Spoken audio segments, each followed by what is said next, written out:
1,269 miles, 148 hours and over 50,000 foot of elevation. That's how far I've run this year. And as we're just about hitting the halfway mark in the year, I thought it'd be great to share with you my top used long run shoes and workout shoes.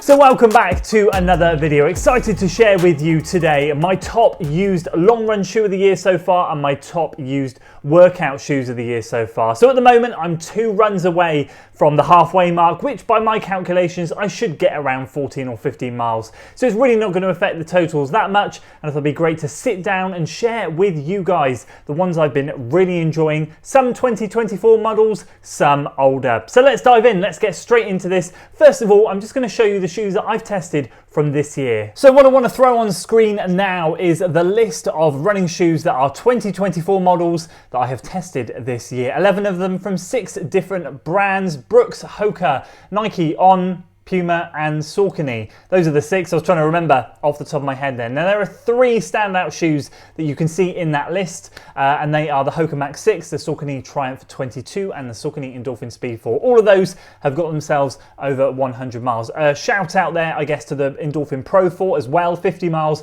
I'm not going to be using that one as much in training because it's a carbon plated shoe, but I have been enjoying it. It's not quite as good as version 3, I've definitely come to that conclusion.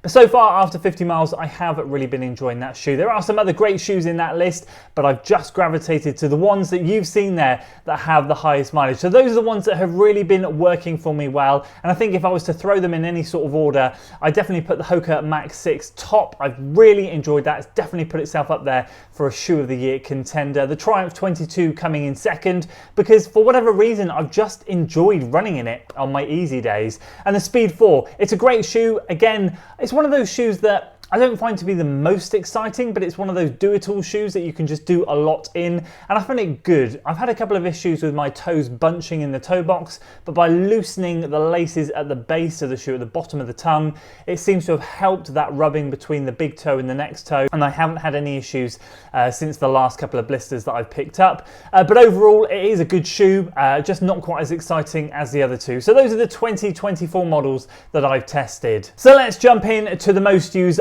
long run shoe of the year so far, and it will be great to see how much this changes towards the end of the year, because the one that's on top spot definitely won't be on top spot by the end of the year, that's for sure. So I've used 8 running shoes so far for my long runs this year. I'll throw on screen the first 6 that have all had 1 run so you can see what they are. So again, the Endorphin Pro 4, the Nike Vaporfly 3, the Nike Next Percent 2, the Saucony Endorphin Speed 4, the On Cloud Monster 2 and the Saucony Triumph 22. Now, my training so far this year has ranged from marathon training now into shorter distance training, and some of those have had easy long runs, but most of them have been long run workouts. Example, Saucony Triumph 22's in there because that was an easy long run after London, but the other ones have all pretty much been more, at least moderate, if not with a workout in them, and those are the ones that I'm just using here and there. So those are the 6 out of the 8 that have just been dabbled with during the long runs. The next 2 are the Adios Pro 3 from Adidas with 4 runs, and that totals nearly 50 miles. So they're the ones that I've picked up more recently,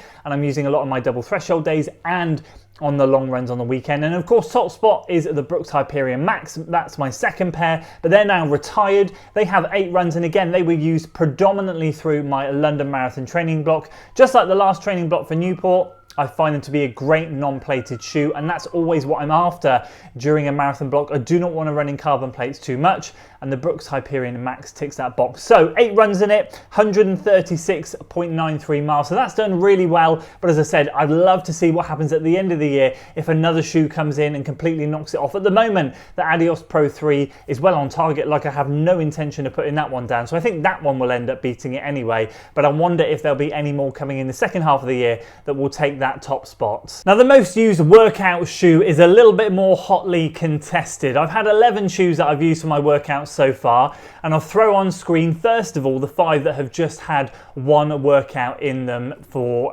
testing reasons or just because I fancied using them.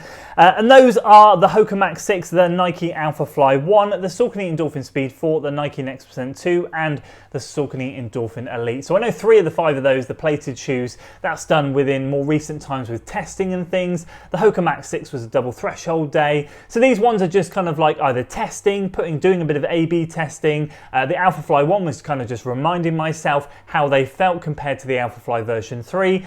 So these are the ones that I wouldn't class as a staple in my long run shoe diet anyway, but they've been ones that I've just thrown in there because either I fancy a change, as I said, I'm doing testing, or I've just got them in there because I just want to use something different. So those are the 5 that have just had the 1 run. And the next shoes both have 2 runs in, the Saucony Endorphin Pro 4 and the Brooks Hyperion Max. Now the Saucony Endorphin Pro 4 was more about testing.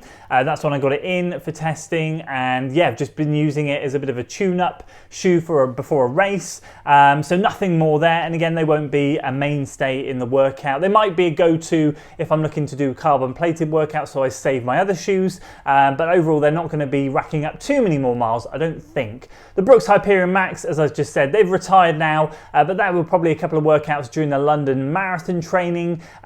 In that build-up, I was using them a lot for the long run workouts, but I did throw them in there for the midweek ones as well. And then coming in at 4th place with 3 runs, it's all about the Nike Alpha Fly 3. I have been loving those shoes and testing them quite a bit. So I've got 3 workouts in them and a race so far, and I'm kind of just holding them there. Again, like the Pro 4, I don't intend on using them anymore that much in training. Maybe 1 or 2 runs by the end of the year, maybe for long runs as I prepare for my autumn marathon, but otherwise nothing more from them. They'll just be, they've definitely cemented themselves in my racing shoe rotation. At the moment for me, it's the Saucony Endorphin Elite, it's the Nike Next Percent version 1s, and it's the Alpha Fly 3s. Those are the 3 shoes at the moment that I think to myself, if I've got a race coming up, they're the ones that I would want to gravitate towards, and then I'd look at the race. What is the race? How long is it? What's the terrain? All of that stuff before deciding. So again, yeah, that's a good solid one, and that's coming in at 4th place. And then moving into the top 3, 3rd place, the On Cloudboom Echo 3. This was predominantly used through my London Marathon training, and I mentioned it back then. I was looking for a carbon plated shoe that didn't take too much out of me during marathon training. I've got to be honest with you, I love that shoe. I've got it over 100 miles. It is really good. And I asked the question, really, is it for marathons and it's out? Because that's how On marketed it. I felt like I could keep running in it. I literally got just over the 4 marathon mark in it. I did enjoy it, but to be honest with you, it was never a contention for a racing shoe for me anyway, just because I found other carbon plated shoes better. And actually, the reason why I got on with it so well in training is I often find if I run in carbon plated shoe too much, I can sometimes get calf issues. I didn't find the On Cloudboom Echo that harsh at all, and I never really suffered too much with any calf issues or repercussions after using them, hence why I was just using them on a week in, week out basis. And then we come into the top 2, the Adidas Adizero Adios Pro 3 comes in 7th place, and again that's rocketing due to using them in the double threshold workouts. And again, if they keep going for a while, they're going to be towards the top of the list by the end of the year. We'll see, obviously, but I am really enjoying them. 7 runs, and actually, they've got more miles than Top Spot, but they've got less runs. So I've done this based on the amount of times I've used them, hence the most used title, rather than the most amount of miles. They've just been great. They have been a revolution for my training. They've kept my legs healthy, feeling good, and I cannot rate them highly enough. Now I've adapted them. If you've seen recent videos, you'll know exactly what I mean. But yeah, the Adios Pro 3 have been fantastic. And then coming in at top spot is the Saucony Kinvara 14 with 8 runs, so 7 less miles, but 8 runs, most used workout shoe of the year so far. And for me, an unsung hero. So the way I like to work is I like to do a lot of my fast workouts in non-plated shoes, very minimalistic. The Kinvara 14 has ticked that box, and actually, when I've gone to use the Nike Streak Fly, the Takumi Sen 9, I find that my ankles roll in too much. They just don't quite give me the support that I need, and I'll often get pain up the inside of my leg if I use those shoes. I have not experienced that with the Kinvara at all, and it's well over 100 miles now. It's got more miles than both of those shoes, and it's never caused me any issues whatsoever. I find it a really good shoe. I think it's going to get over 200 miles in it. How much more? I don't know. these minimalistic shoes, they're not built to last, so I'll be keen to see how many more I can get. Plus, I really am putting them through their paces because all I'm using them for is those super fast workouts. So again, they're probably not going to hit the dizzy heights of mileage numbers like the Adios Pro 3 because that's doing 20-mile days in the double threshold. But for the short, fast stuff, at the moment, I can't find a shoe better than the Kinvara 14. And so with a whole host of shoes coming out in the second half of the year, plus my plans to start marathon training in around a month or so's time, things are going to change drastically towards the end of the year. The Hyperion Max will no longer be at the top spot. I'm predicting the Adios Pro 3, how long that will last, I don't know. And what incredible shoes are we going to get in the second half of the year? I'd love to hear your recommendations.